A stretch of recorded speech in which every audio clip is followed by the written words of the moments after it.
Hello, everybody. Welcome back to an exciting episode of Fanzone Debate. We are here for a match in our tournament, which we kicked off a while ago at this point, but we're at the final match of round number 1. We've got Kirk Kowalkowski, the number 1 seed, is going up against the number 8 seed, Kaleb.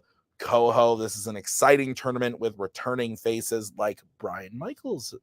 Brian, you played a match. It was incredible. You did great. Good job. It hasn't shot yet. Anyway, let's go ahead and say I won now, so now it has to happen that way. Great. So I'll just vote for you every time, and then there we go. We got a big tournament. We got people like Kirk and Bill, Joe, Koho, Nazario. So Brian, a lot of fun.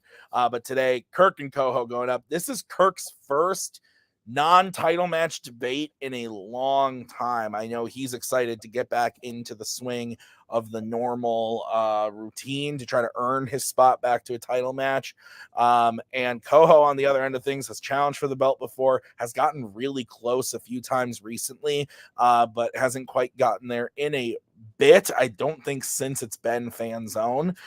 So I think Koho, I would never count out Koho. I drunkenly said to him a few weeks ago, Koho, if I was betting, I wouldn't bet for you. But what I meant to say was, Kirk's really good and Koho's really good. And Koho's really good at like annoying people and getting them off of their game.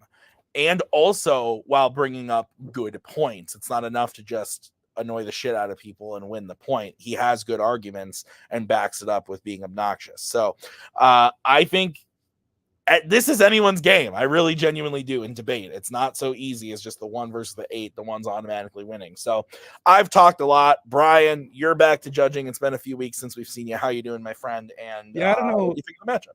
I don't know as far as release schedule, but as far as recording, I don't think I've judged one of these in a month or 2 at this point. So nice to be back. Took a little break. Get to come back to a hell of a match, though. Kirk, obviously, we know everything he can do. And you said it just right with Kaleb, how he can really try and throw people off their game when he gets going. Because especially when he gets animated and starts like yelling, especially with Kirk, I'll be curious to see how that'll work. But no, this is going to be a fun one. Mark, I have seen you so much the last few days, but I love it. How are you doing, my friend? And are you excited for this matchup? Yeah, it should be good. I don't think I've seen Kirk debate in a while. I think it's been a little bit. I honestly can't remember. Koho, I can't remember if the last time he debated was when he let his opponent change his answer mid-fight. I'm not sure, but he's always fun to watch. So cool. The last time Koho fought was not when he let his opponent change his answer mid-fight. That was a night that I wasn't supposed to be there, and I ended up being there a lot. But Koho's last match was against Jacoby at the end of last year. Jacoby won that match in order to make his way to a contender match earlier this year. Very good. And the last time we saw Kirk was when Kirk went up against Cody. So at the end of last year, Cody winning that match again. So Kirk is on a 2-game winning streak, but both title matches. He's back in a normal thing. Let's talk to the players, though, as we start by talking to Kaleb. Kaleb, you're bald. Yep. But the last time I saw you in a match, I believe it was a Fandom match, I said the mustache is growing on me. I stand by it. The mustache is growing on me. As Nick said, it's also growing on you. But you are playing Kirk, and as you said, you're a little scared. But I don't believe you. I don't believe it. I think that you have a shot today. I think you're as good as any of the top tier players playing in Fanzone today. How are you feeling about the match going up against Kirk? Everyone's making me blush. Gosh, I'm getting more praise for this right now in the pre-match than I have any match I've ever played in Fanzone, and it's scaring me.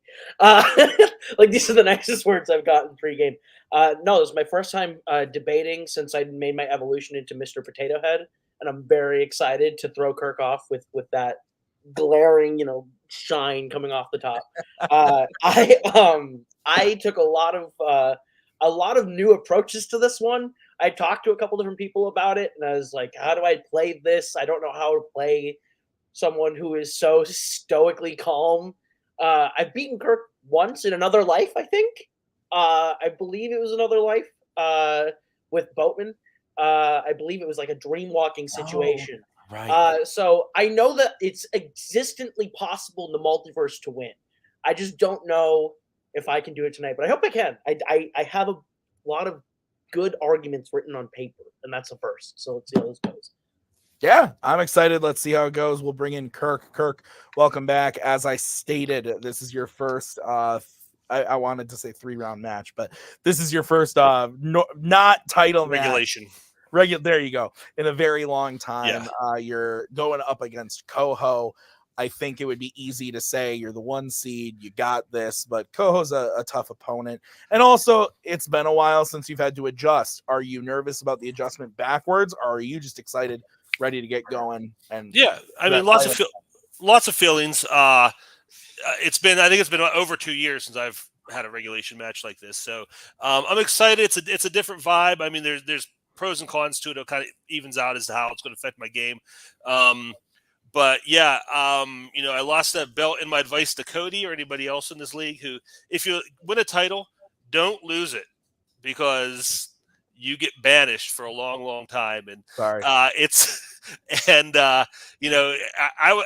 when Tyson got out of prison, they gave him Peter McNeely. And I was hoping for that kind of matchup just to get warmed back up. But you throw me right to Koho. Everything you guys said about him's true. He's a great debater, both in his argument style and his arguments. So it's definitely not like, oh, I get the 8 seed, I get the coast on here. So yeah, it's definitely going to be a challenge, and hopefully I'm up for it. Yeah, I'm looking forward to this one, guys. Let's get into it. This is how it's going to work. So there are 4 prep questions based off of 4 categories that the players drafted. They are going to debate those questions tonight before our very souls. At the start of each question, each player is going to get 60 seconds to open their argument, followed by a 5-minute freeform, followed by a 1-minute closing. At the end of the debate, Brian, Mark, and I will write on our handy-dandy boards who we thought won the debate. 2 out of 3 votes wins you a point, and the first person to 3 points wins the match. Any questions from the competitors? Awesome. Then let's get into it.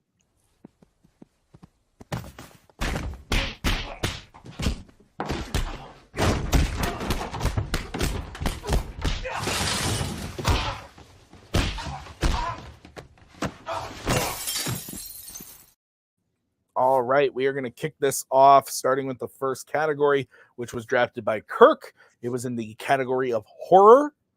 And the question is, which moment from the Dead franchise is the most exciting? Specifically, the Romero Dead franchise. So, Kirk, you get to kick this one off. You have 1 minute to open your argument. When you start talking, I will come in to give you the 10-second warning when the time comes. Shouldn't it be Koho? No. You drafted, you go first. Oh, that's right. I'm sorry. Okay. I've been away for a while. Yeah, you're good. Right. Most action scenes in Romero zombie movies involve lurching zombies, people running, trying to survive. So I looked for something different from that. I looked for something that was more exciting, that had more going on. So I picked the final zombie invasion fight in the mall in Dawn of the Dead. Do you like zombies? How about motorcycles? How about machine guns and shootouts? You have all that in this scene. It's a big 3-way battle between the zombies and an invading group of humans against the survivors who have barricaded themselves in the mall through this whole movie. Like I said, it's like a 3-ring circus kind of scene. There's all different kind of things going on, all different kinds of action. It goes beyond just basic survival and killing. It's a great finish and denouement to this movie, to the story. It's been how it's been told so far. It's a great zombie scene because it's a scene where you can actually kind of root for the zombies and also some of the humans, and a lot of cool violence, a lot of cool stunts. Very exciting scene. Time. Okay.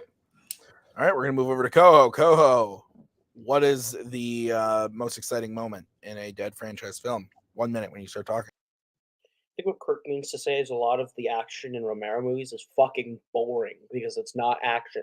So I went with something that actually is exciting, which was the apartment raid at the beginning of Dawn of the Dead, where you have a bunch of heavily armed people with big guns going into an apartment complex, and then all of a sudden there's actually zombies in there, which they just aren't prepared for that kind of threat.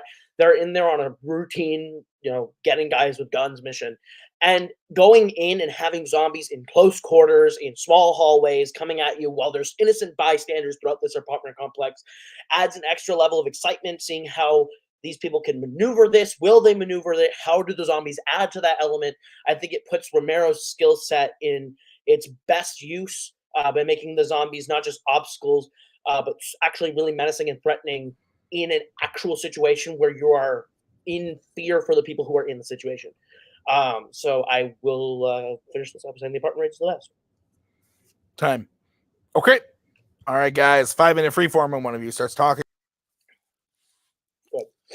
Well, you're trying to set the apartment raid up as a big scene with a lot of zombie action. The zombie in your scene are actually a very small part of it.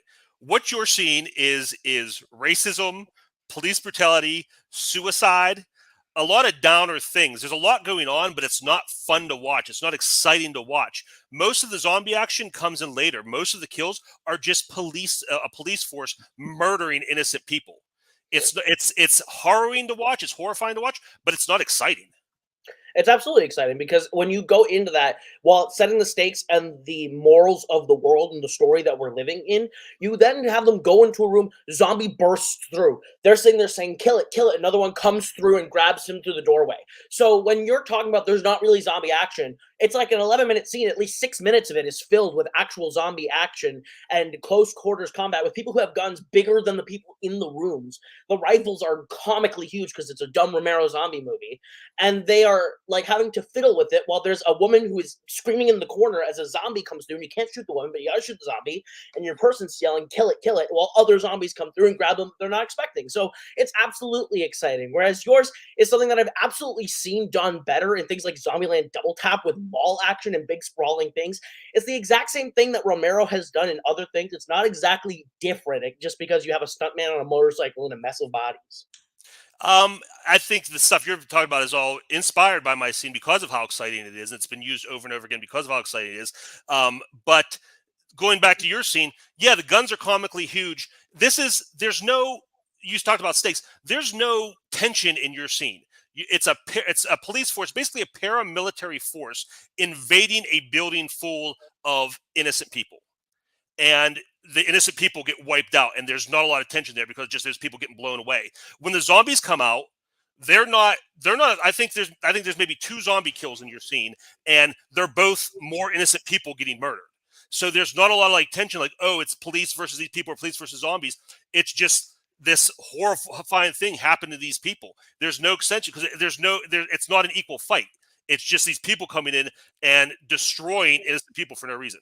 It's actually completely, you're right, not an innocent fight, but in the sense that the zombies are taking them out. When you're like, oh, they're coming in to just wipe out people, that's not true at all. Because when they come in, they're coming in for a singular guy who has a gun that's trying to fight back, and they go to get that guy.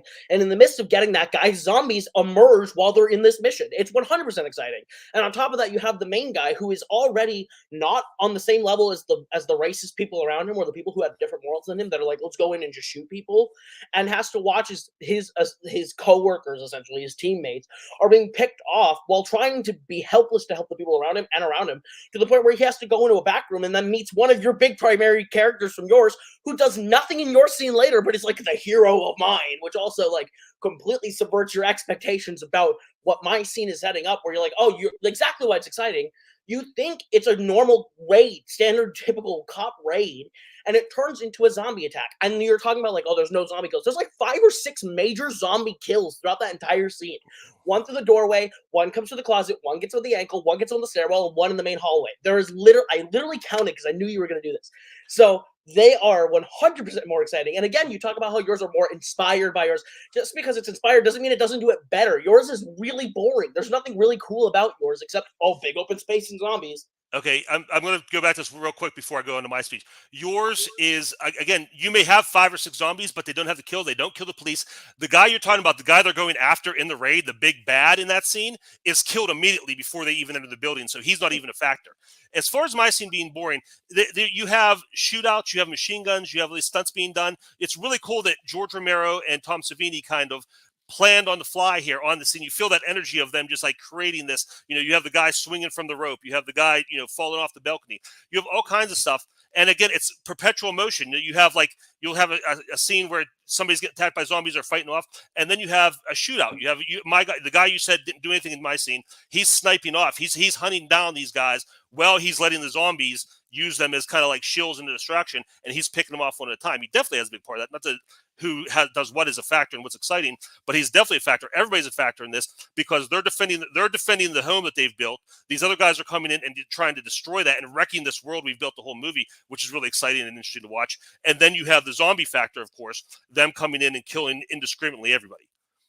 I think we have really different definitions of exciting. If you're talking about mine being boring and depressing, and then yours is literally, oh, everyone dies because motorcycles and explosions and people die, but that's not even really what's happening because there's like 3 pieces to it. Time.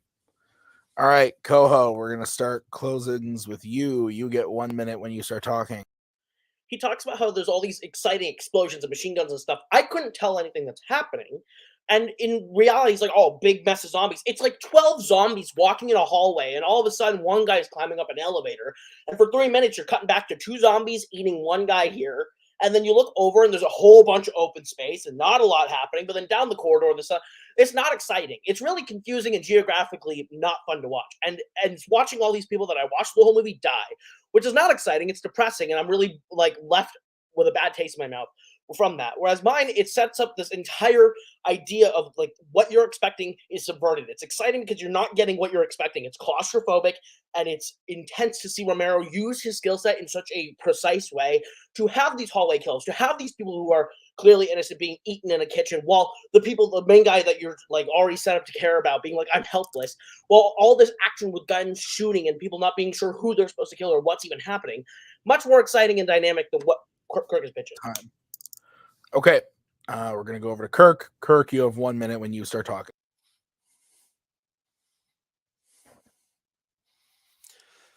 Koho says my scene is depressing because everybody dies. I guess if you think the ghetto clearing scene in Schindler's List is exciting, give the points to Koho, I guess, because that's what this scene is basically. It's a military force coming in and preying on the weak and innocent.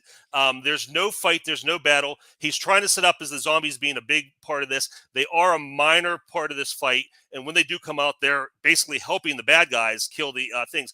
In my scene, people are getting killed by the zombies, you're exciting. This is the part in the movie where you start to root for the zombies and they're killing off the bad guys, and you're excited to see that. You're excited to see them get that comeuppance. So I think that makes it a lot more exciting. These are more exciting zombie kills because you can be on their side. You can pump their fist. You say, yes, I'm glad these zombie kills are happening. Plus, you have the humans fighting, like I said. You have motorcycle stunts and all kinds of really cool stunts and cool effects, cool practical effects. So there's a lot more to get excited by seeing than Koho's. Time. Okay. Gonna bring in the Judgerinos.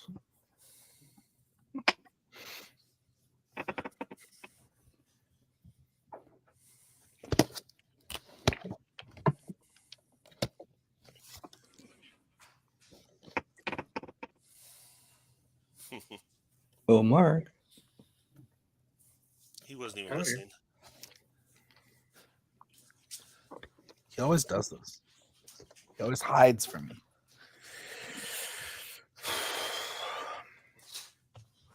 I like to write the answer down and then pop up on screen. That's fair. All right. Looks like you guys are ready. So I'm gonna go first. Good. This is one of those situations where honestly couldn't tell you if Koho bullshitted his way through or if he actually watched these movies and knew what he was talking about. I have no idea. I went with Kirk though.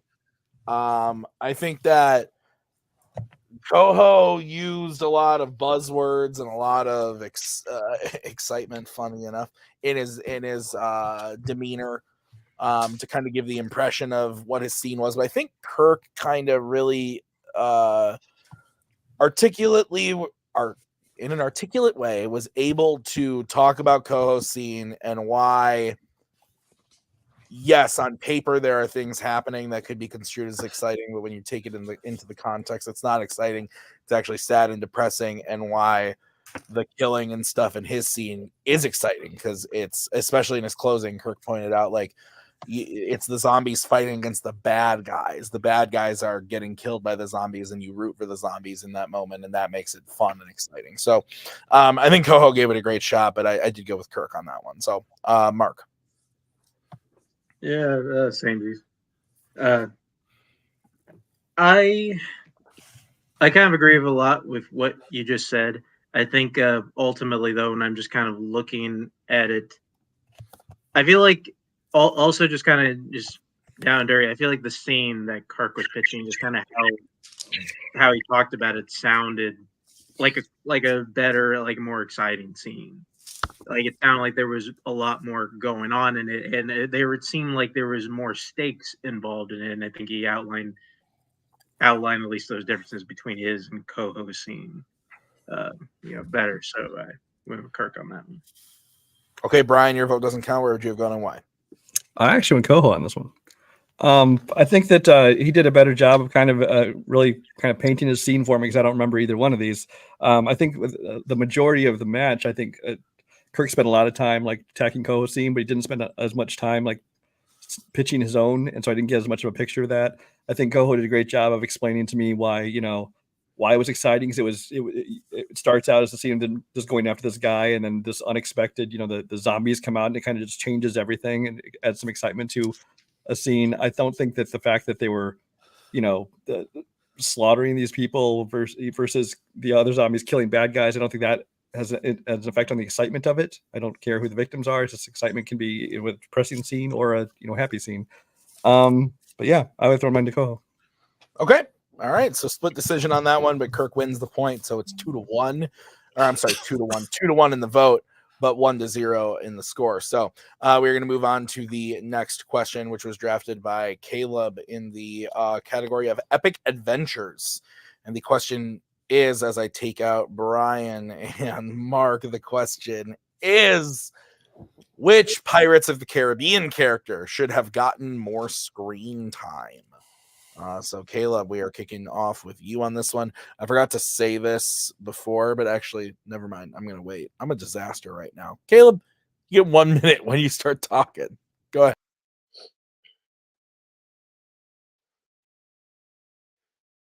So James Norrington is kind of quietly one of the most important characters of the series. In any other story, he would be the hero. He's got this great sense of morals, and everything's taken from him at the end of the first, and the second he gets that chance to get it back. And what he really doesn't get is an ending, like a real solid ending to him in At World's End. I think in At World's End, we have so much happening that we just rush right through Norrington's conclusion, kill him off. It kind of feels a little like out of nowhere. There's not much build up to his decision, or like he even plays much of a factor in the third movie. And I think that's why he deserves more screen time in At World's End. We needed to focus a little bit more on his closure, a little bit more as to his decision making, why he would turn to help Elizabeth in that moment, why he would abandon everything he fought so hard for in that moment to help the people that he'd been fighting so much to capture and had fucked over in the last movie. And I think that decision-making process, the world around him changing, there's a lot there that you could explore in just 1 to 2 scenes even added that makes Norrington's arc more complete. Time. Okay. We're going to move over to Kirk. Kirk, you have 1 minute when you start talking.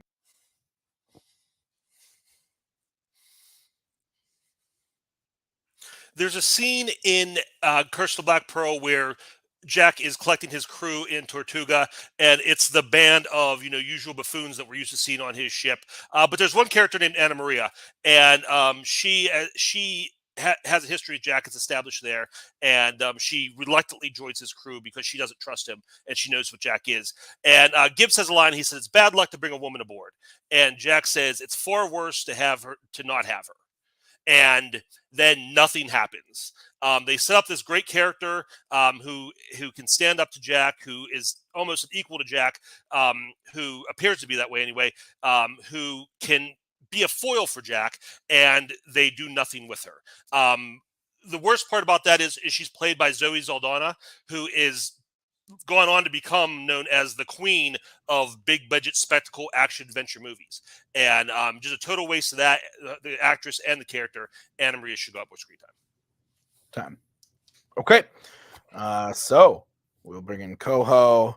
I forgot to say this before, that I was going to throw up the 1 minute warning. I was going to throw up the let's move on. I had to throw up the let your opponent talk. So anyway, I forgot to give you guys those before, but 5 minute free form when one of you starts talking.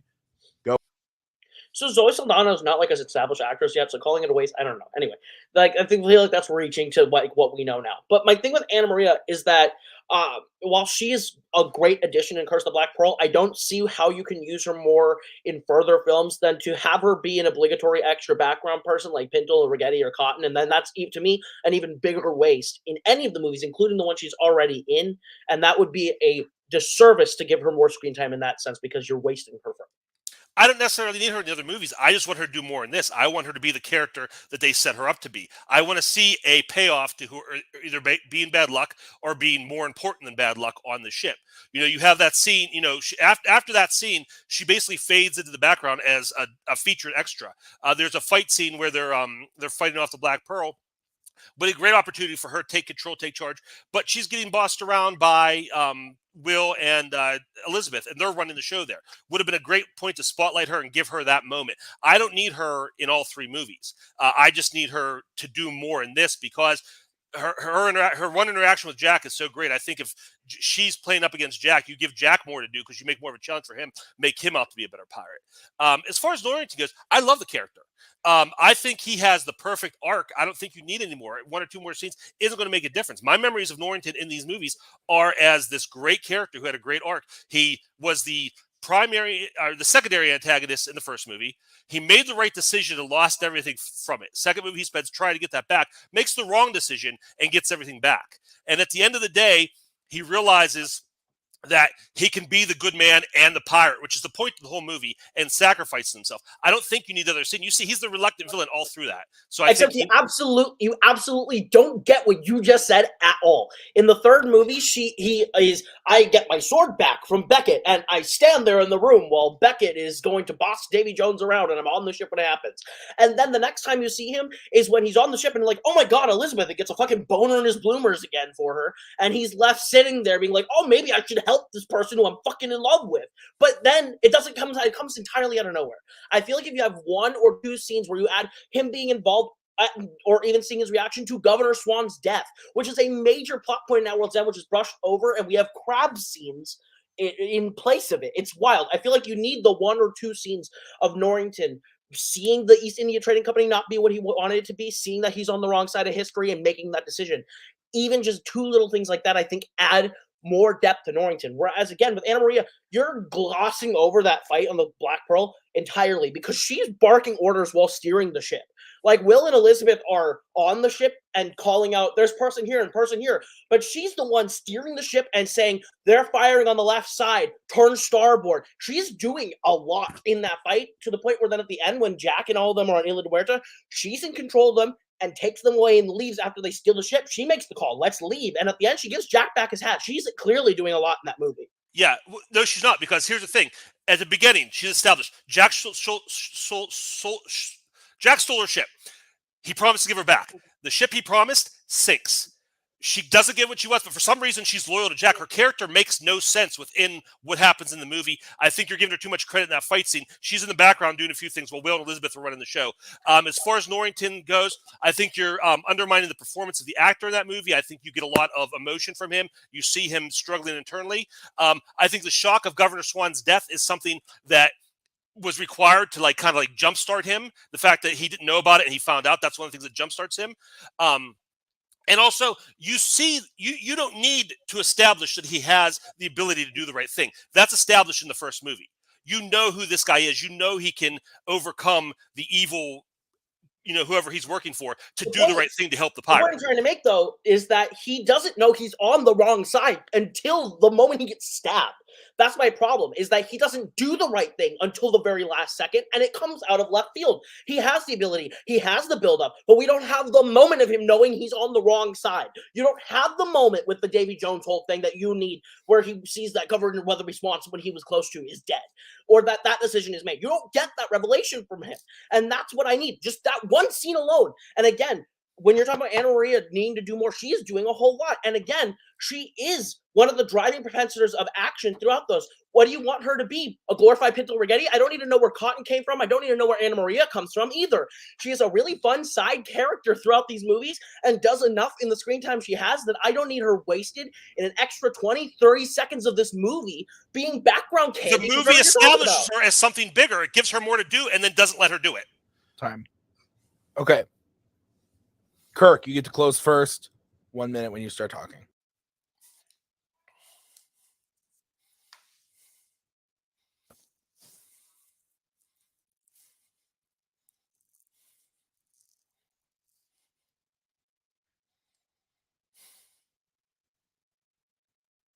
Like I said, we know Norrington is at heart a good person. We know he's going to struggle with doing the right thing. We don't need more scenes we don't need to make part 3 even longer by giving him more scenes to establish that. That's been established in the previous movies. The shock of Governor Swan's death is what kickstarts him. So having him know about that would just, I don't know even what that would do. So I think we get enough from the character build up that we get a perfect ending moment for him. He sacrificed himself for the greater good. Anna Maria, she, in that scene Koho was talking about, she is a glorified background extra. She's doing a few things, but Elizabeth and Will are running the show at that point. She has no real stakes in it. She has no real impact on anything. And at the end, like I said, she just is loyal to Jack for no reason. And it makes no sense to have that moment where she comes to trust Jack. They understand each other. They, come to some kind of mutual understanding. She's paid off as being needed and necessary on the ship more than Will, more than Elizabeth, as a member of the crew, I think is much more important than one more scene with Norrington. Time. Okay. We're going to go over to Koho. Koho, you have 1 minute when you start talking. Again, Norrington has the perfect arc if he had the 1 or 2 scenes to dictate exactly the moment where you give Jack Davenport the chance to act like Kirk says, to be the actor he can be, to be the character he can be, to reveal to him Swan is dead, and to have him have that moment, especially with Elizabeth, and complete the arc. It's too much of a jump to go from where he is at the end of the 2 to sacrificing himself for Elizabeth in that scene with literally nothing but background candy moments where he is just standing stoic. The thing with Anna Maria, with her, is that one line does not dictate her as a person, because she lives up to that by being the person who can sail the ship, who, if you're going to call her background candy extra, you have to call Gibbs that. She's doing as much, if not more than Gibbs throughout that whole first movie by commanding that ship, sailing it through the action, and commanding it against the Black Pearl itself, barking out orders, and she's like commanding Will and Elizabeth in that scene. I don't know what he's talking about where he's like, Will and Elizabeth are commanding her. She's telling them where people are coming from. So Anna Maria is important in her one movie. Norrington deserved more in his. Okay. Bringing you.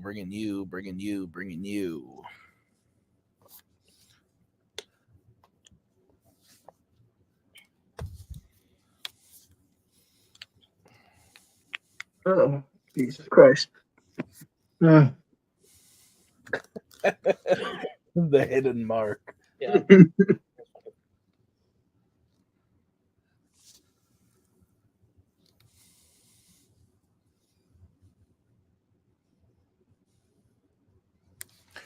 Okay. Okay. Brian, you are kicking this one off. You're muted. That's what they call it, Cody. I'm going for Koho again on this one.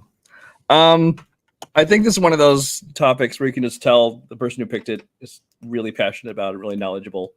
Gets himself a little worked up during this one, which is understandable. I just think he did a good job. It kind of explained how, Norrington, he did have a lot to do in the first and second movies. In that third movie, he just kind of, disappeared for a lot of it. He comes back out of nowhere. There's these moments where, you kind of don't know where he went or what led up to this. And he did need that more screen time. Whereas Anna Maria, as he said, was just kind of another fun side character crew member, like Cotton and some of those. He almost started to undo his own argument. We started to, sell how, she really was important in that last battle and things like that. But and then the whole fact that it was Zoe Saldana, I think he was very smart at the very beginning to kind of squash that, because, saying she wasn't anybody back then. So to think she needed a bigger part was just, in retrospect. So, but he managed to knock that off early on. Okay. I'm going next. This was interesting. Both kind of took it in a different direction, and I liked it. They kind of recontextualized it for me. Koho took it from here's a arguably pretty big character in the franchise, not Jack, Will, or Elizabeth, but a pretty big established character, and let's give him more to flesh out the arc even more and make it exactly what was needed so that it's perfect and not like off a little bit. Whereas Kirk took it as let's take a character that has basically nothing but a really cool setup and actually give them something. So they kind of went at it in two different directions, and Kirk actually convinced me. Yes, Koho is passionate about the pirates, but honestly, like Kirk really had me with like his whole pitch of like Norrington is a memorable character.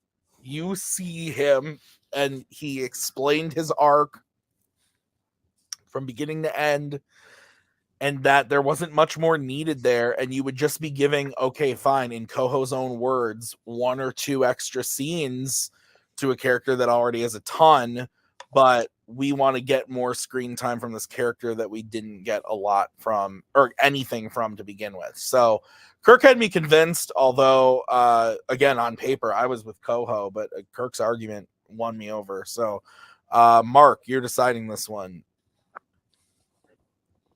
It was really close. I very much agree with Koho, at least on the Norrington part, just because I think he is kind of he's turned into kind of a side character in that third movie, and but then I think Kirk did a very smart thing of picking somebody who is a cool character on the surface, but we didn't really get anything from them, and the potential was there, and that kind of swayed me. It was really, really close, but I feel like him pointing out like the Anna Maria being kind of a weird background character, her character not really making a ton of sense in the first movie, and it being more fleshed out would have been something where, as was pointed out a lot, Norrington is already kind of a big character. His arc already kind of works already, and there's more. Like if we're going with the question of who deserves more screen time, then Kirk was able to prove that. Okay. All right. Another split decision, but Kirk wins the question there, making it 2-0. So Koho needs to hit this next one in order to send it to the fourth question. If Kirk hits this one, it will be a knockout. So the question was drafted by Kirk in the category of creature features. And the question is, what is the best creature from a pre-2000s creature features film? Kirk, you get to kick this one off. You have 1 minute when you start talking.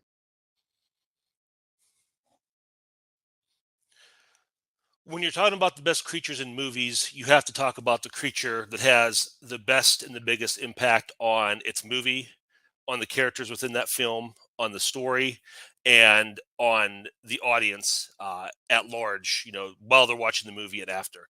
And I don't think there's a creature in the creature feature category or any movie in the history of film that does that greater than the great white shark from Jaws, affectionately known as Bruce. I think from the opening scenes, when you get that horrendous, horrifying kill, even though you don't visually see the creature, much throughout the movie, it just hangs like a nightmare over that entire story of the people of that town and the people who live there and the people who are experiencing this. I think it's something that has just lived on.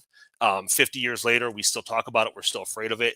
I think it just a primal fear that this animal captures, and it's the best creature in any movie. Time. Okay, Koho, we're going to move over to you. You have 1 minute when you start talking. I think the best creature in creature features has to be one that's scary, that's thrilling, that you feel the dread and the absolute power of that creature in that movie. in creature features, the creature dominates the movie without, having to be in the title. And the T-Rex in Jurassic Park is literally on the poster in silhouette for a reason. The T-Rex visually is the best looking creature in the entire creature feature genre, in the parks and anything. And the T-Rex itself is such a terrifying beast because logically there's no way to beat a T-Rex on paper. There's just not. So you have an unstoppable force coming into a world where the smartest people don't even know what to do with it, that can physically dominate any other thing on the planet, especially if it gets off this island where a bunch of puny humans are on. So the T-Rex in Jurassic Park on paper and in action, the most thrilling, the best monster in all these movies because it is the one that is the scariest one to face in any way. Time. Okay, 2 excellent picks. Gentlemen, 5-minute freeform when one of you starts talking. I'm glad you said that the creature needs to dominate the movie. Your creature is a set piece in one scene, and that's it. We barely see him again. Yes, he's on the poster because he's the mascot of the movie. He's a good mascot. But everything you're describing is the Velociraptors. Those are the unstoppable force. That's what everybody's afraid of. You say you can't beat the T-Rex. There's no way to beat it. Hold still. The only reason that it's even a threat is because you have 2 dumb kids in the scene who don't know to hold still and turn the flashlight on. And then it runs. It chases the Jeep, and it tuckers out and stops. And we barely see it again throughout the movie. So my creature is the movie. The whole movie is my creature. It's about my creature. It's about the fear of my creature. It's about how scary and dangerous my creature is. So if you're talking about any of those things, scary, thrilling, dominates the movie, mine just blows yours out of the water. Yours is no more scarier than a rat infestation in a fucking Looney Tunes cartoon, in the sense that they literally hire Quint, who is a known shark killer. You can hire a shark exterminator to take your movie out, and he does. That's the thing, is your movie is a shark, ate a couple people, and then we killed it. That's Jaws. So when you're like dominates the movie, it's dominating in the way The Exorcist is dominating in 1973. If you watch it today, you'll laugh. So it's not that scary of a monster. It's not that scary of a movie. And that's where you're sitting here talking about, oh, domination movie. It doesn't. Because even Spielberg will tell you the shark not being in the movie, like the shark is a nothing part of this movie in terms of like its actual effects, its actual creatureness. If we're going to argue the best creature and creature features, I think genuinely the T-Rex, if you want to break down pound for pound tail of the tape, hide is toughest hide on earth, teeth as sharp as diamonds. It destroys that Jeep, by the way, with its own, just its nose. So if you're going for sheer power, the T-Rex is a stronger and scarier creature. There's no blueprint on earth for how to beat the T-Rex. Like, to kill a T-Rex, you can't do it. Again, with yours, they literally blow your shark up. The shark is not the scariest because the T-Rex can kill your shark. It's not. Okay. It's not a debate. All right. Okay. Let me go. Yes, no one is hunting the T-Rex. You know why? Because nobody's worried about it. Once it leaves the screen, they stop thinking about it, and it's all Velociraptors. There is a dinosaur hunter expert on the island, and his only focus is the Velociraptors. The T-Rex after that scene is a non-factor. No one's thinking about it. No one's talking about it. You talk about laughing at my movie. After you watch it now and you laugh. 50 years later, fear of going to the water because of Jaws is an actual thing. Like if you go to the beach and someone won't go in the water and they say, "Oh, I watched Jaws last night," completely makes sense. Like this movie, like it ruined tourist industry at beach towns. It's wiped out. It's held responsible for wiping out almost entire shark populations because marine biologists are like, you know what? These aren't as dangerous as you think, and we kind of need to protect them. People are like, F you. I watch Jaws. These things need to die. So if you talk about watching it now, it is still as significant now as it was 50 years ago. It's scary to you because you're a grandpa, Kirk. That's the only reason it's scary. You were there in 1975. The T-Rex is scary to you because you're a baby. You're a child. So the T-Rex scared you in 1993. You said it on fucking Your List Sucks. You argued the moment about it. You can't fucking backtrack now, you bitch. So when it comes to fucking Jurassic Park and the T-Rex, you don't get to backtrack that. Again, you're talking about the T-Rex is not even in this thing. Of course it is. It's the final fucking shot of the movie. It's like saying that the fucking henchman in James Bond is scarier than Blofeld. Fuck off. The Raptors work for the T-Rex, and that's explained in every fucking sequel. Get the fuck out of town. The T-Rex is the big guy of that movie and wins. Mine wins. If you want to it's alive at the end in the final shot, yours is dead, motherfucker. If you want to talk about sequels and how yours gets punked out in the future sequels, we can talk about that. But yeah, yours comes in at the end in the dumbest Deus Ex Machina ever, where it ruins the one cool thing about your monster, the footsteps and the shaking ground. It sneaks up on people and the building in the Velociraptors inside a building. It's ridiculous. It's so stupid. It undermines everything they established for that character. And yes, he's the final shot because, again, like I said, he's the mascot. He's the T-shirt, and he's great at that. But as far as being the greatest creature and the most important creature, it's a joke. T-Rex on the toilet, Kirk. Yeah, the one kill. His one kill is a joke. He has one kill, and it's an absolute joke. My kills are horrifying. History's a joke. Oh, that's the funniest. You want to talk iconic kills in history? Beginning of Jaws, most iconic kill. The blood spray when the kid died. On screen. Use your imagination, dummy. Time. Koho, we're gonna start with you. You have 1 minute when you start talking. Okay. Case in point, and Kirk makes it for me. The T-Rex is literally so sneaky that it is able to sneak up on people in a building and kill the monster hunter that Kirk is so fucking says doesn't care about the T-Rex. He's there for the Velociraptors. If that's the case, then that's literally case point match for me, because he is literally outsmarted by the T-Rex, which is smarter than Jaws. He's more powerful than Jaws, kills more people than Jaws, and he's alive at the end of the movie to win the day and be the one sitting at the end of the day in the middle of the thing. You can call him the mascot, but he's the most powerful one there. He destroys a Jeep with his nose, and he literally kills so many people. And you brought up the sequels where mine kills the Indominus fucking Rex, which is supposed to be even more powerful. So yes, the T-Rex is the most powerful and scary creature in all creature features. Thank you for bringing that up. Again, yours doesn't do anything except eat one teenage girl, scare a beach, and they get killed by an alcoholic on a boat. There's nothing scary about a shark like Jaws, because guess what? He's just a fucking shark. He's just a water rat. All right. Go over to Kirk. Kirk, you have 1 minute when you start talking. Okay, sorry about that. Okay, you're good.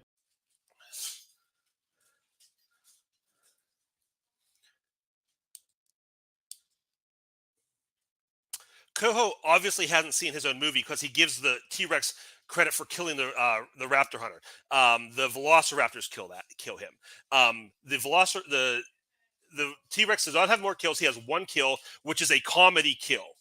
Jaws has the most horrifying kills. The kill on that beach, the blood spray in the water, Quint's kill, all terrifying.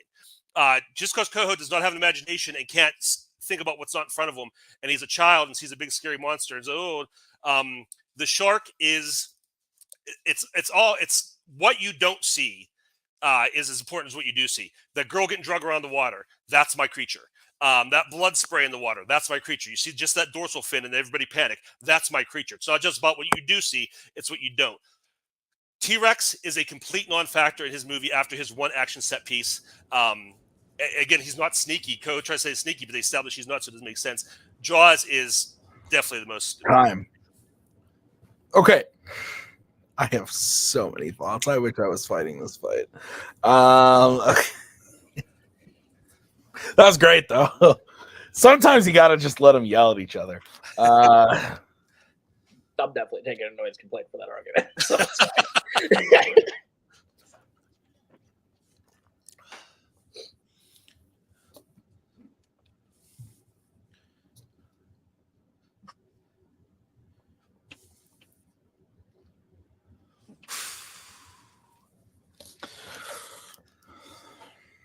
All right, whenever Mark is, or Brian, are you ready? I guess. Whenever Mark is ready, we can get rolling then, and Mark will kick it off.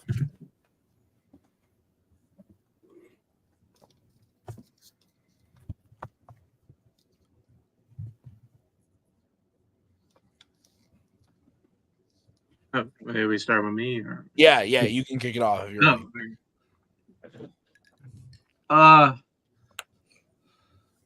I'd say despite all the yelling, this is actually very close. Yeah. And I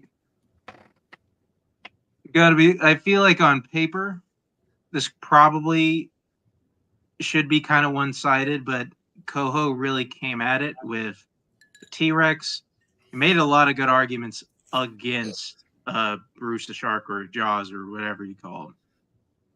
I think what really clinched it for me by the end was the closing with Kirk, which was honestly something that I think Koho, like, I'm not 100% Koho never really brought up that he kind of did and kind of didn't have, like, we don't really see the shark. He's not really a dominant part. But then I think Kirk made a very nice point near the end where, like, these little effects is the creature and how everything is scarier even when we don't see him. And I think that small point is really the difference here, even though you guys really matched blow for blow this entire one. Like, this is honestly one of the hardest fights I think I had to judge, like, in the last couple of months. Like, it was really good. Bravo for that. Brian. This was the closest one for me as well. I was really waiting for the closing arguments because I still, even after the closing arguments, I wasn't sure who I was going to vote for. I think a lot of that comes down to the fact that it's one of those questions where it's like, what is best, and the argument got into a lot of tangents about who is scariest and who is most dominant and who is most dangerous and things like that. But it's like, what do we consider best? Yeah, I was close. In the end, I also went with Kirk this time. I just felt like, especially his closing, he kind of discussed how, his shark, whereas the other movie, the raptors were a big part of it, things like that. The shark was like the biggest impact on this. And this one creature in this film kind of, he is the entire film, and the dread that even when you just see a fin, things like that, he is what is making this film what it is. So I think in terms of, in the context of its movie, Bruce the Shark is the best. All right, my vote doesn't count. I would have gone with Kirk. I agree. This was a really, really close one. I actually wrote down Koho, and then the closings happened, and I thought Kirk just did a better job in the closing. Again, despite the yelling, this was a time where the yelling worked for me, and I thought both did a really good job of going back and forth. And on paper, I would have gone Koho, and I think that Koho did a great job. I think that the couple, there were some, mistakes that both players made. I was waiting for Koho because I was waiting for him to say it, because at one point, Kirk said very early on, like, all you have to do against the T-Rex is stay still. And I was waiting for Koho to say, all you have to do is not go in the water. And he never fucking said it. And I was like, that would have been such a but he never did it. And it was really close. I thought it was a great fight, but your winner by way of knockout is Kirk Kowalkowski. We're going to start by talking to Koho. Koho, now I feel like a dick because I talked you up real big, but you played great. It was a split decision. Excuse me, on the first two. And not so much on the third one, but the third one was really close, admittedly, between the three of us. I apologize to you. Can't feel great, but I kind of want to get into your head a little bit. Your thoughts on this match. Mark, what do I gotta do to get a vote from you? I feel like this is like 2 games in a row. It's like a 6-0 sweep against Mark. Do I gotta buy you a gift card? Like, what do I gotta do to get you to like me, man? Brian, I love you. You supported me on an argument that I literally bullshitted the fuck out of. So I fucking love Brian. But no, Kirk is so good at this. So I knew I had to bring my A game.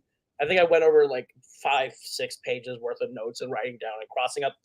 Kirk's gonna beat this one, so let me cross this one up because I already know if I say that it's a bad thing. I look like Charlie Day in the GIF where I have like the whiteboard and the strings, and I'm like, well, if I say this, I can get this. I tried to engineer this match to be the exact way, and Kirk always found a way to slip out of whatever trap I had him in. I'm so annoyed. I couldn't do to him what I did to like Bill. Or like Radico, where I'm like, if I set this up, I know Bill will step in it, and then I can hammer him for it. Kirk just literally like stepped in it, took the trap out, wrapped it around my neck, and hung me with it like twice. So it's so hard to fight Kirk. He's so good at this. So a knockout never feels good, but I'll be happy with the fact that it was like at least it was like a split knockout. At least it was like I got some votes on the way down. Creature Features was definitely a like going down, swinging, trying to take out as many blows as I could to just try and get that 1 point. Yeah, but Kirk's great. He's so good at this, and it was fun to play Kirk 101. I'll take that. I definitely saved the riling up and the anger and the stuff. I threw some things out about like Zombieland 2. He didn't even bite on it. I was like, man, I thought the Zombieland 2 would get him all riled up. We'd have a good diversion, but didn't even get him riled up to the Creature Feature. So I'm sorry, guys. At least the third act had the big explosion you wanted. That's fair. Koho, I think you played great. Like, I think I agree with you. I think you threw out some stuff that was really interesting. And I thought, for a self-admitted, like, very prepped match, I think you did great. I really do. And it sucks when it ends in KO. And I feel like a player, like, was really, really close, because I feel like that was one of these where, like, Kirk had the edge just ever so slightly on a couple of those. But Koho, we are going to see you back. I can't wait to see you back. You're always someone that I look forward to seeing playing in debate. So thanks for being here, Koho. We'll see you next time as we bring in the winner, Kirk. Kirk, you won your first match back, and I believe, if I'm not mistaken, this is your first KO in a long time. You've got 4 now on your record, but this is a long time that you've gotten a KO. You went up against Koho, and it was a barn burner, but also not at the same time. It's weird, like I just said to Koho, but the other way. How are you feeling after this, man? Yeah, I mean, first of all, Koho played great. Usually, I've done this enough now where after a debate, I can kind of guess one way or the other which way the judges are going to go. But on all 3 of these, I was completely unsure. I didn't know which way you're going to go. And I know it wasn't easy for you guys because he was close. He had a lot of really good points, and he did throw a lot at me that I wasn't necessarily expecting or ready for.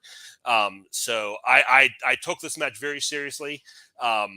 I prepped for it. I'm really glad we didn't have to fight that last point or a speed round because those both had me nervous. But I feel really good about this because coming off of 2 matches last year, both losses, both pretty bad losses. And, even though it's Cody, it's you getting your butt handed to you twice like that and having a lot of time to think about it. You wonder, like, do I still have it? Maybe, have I slipped a little bit? And, I said at the beginning of the match, like, I wanted to warm up, but I definitely didn't get that. And I'm glad that I can say that I did this against somebody as good as Koho. Because if this would have been a lesser player, I'd be like, okay, yeah, that's just maybe par for the course. But the fact that I still have enough to do something like this against a top tier opponent like that, really is a real confidence boost for me moving forward. Absolutely. And Kirk, your next opponent won't be any easier. You're going up against the number 4 seed from the first match of the tournament. You're going up against the number 4 seed, Joe Farrelly, who you have played before. Many, many moons ago. I still lived in Madison, Wisconsin. That was 3 homes ago for me. Yeah. So how are you feeling about going up against Joe? It'll definitely be a very different match from the first one. I've been watching Joe, and he has improved greatly. I think he's maybe like a top 5 player in the league now. Outside of like the top contenders, like the people you think of when you think of the championship matches, I think Joe is right at that next level. So I'm excited to play him, and again, it'll be a challenge. But like I said, winning this one the way I did makes me feel a lot better than that about that. Awesome. Well, Kirk, we're going to see it in a few weeks here. I'm looking forward to it. So good luck in the match against Joe. But we're going to get final thoughts starting with Brian. Brian, final thoughts from you. Enjoyed this debate. Obviously, I felt it went differently. I had it 2-1 Koho so far, but that's why you have 3 judges. But it was exciting. Nice to see Kirk kind of getting back in his groove after having to sit on the sidelines for a while. And Koho, it was everything I thought Koho should have been in this round. It just you guys saw it a little differently. I did enjoy your little backhanded compliment or whatever when you said you apologized to him because you're like, oh, because I talked you up at the beginning. It's kind of like saying, oh, but you turned out to really suck. I shouldn't have talked you up. I'm sorry. I made people think you were good. That was not my intention. I'm bad at this, I guess. But But and then looking forward, I think that Kirk's match with Joe will be real interesting because Joe is very different. He has a much more laid back, calm debate style. So we'll see how that one goes. Yeah, Mark, final thoughts from you. Yeah, this is one of those where the box score I don't think reflects like what we saw here today. The last two fights I say were really, really close. And I think I'm not even sure exact like there was maybe like it was such a game of inches, like where maybe a couple things would have gone differently here. Maybe Koho squeaks the point, but that's just kind of how good Kirk is. It's just Koho brought an A game here today, and Kirk was still able to outmaneuver him some places. I mean, he's got a challenge with Joe next, but I mean, when Kirk's firing on all cylinders like this, I'm not sure like who has it in them to beat Kirk if he's playing like this. Oh, that's fair. All right. Well, we'll see what happens in the next one. But thank you guys so much for watching.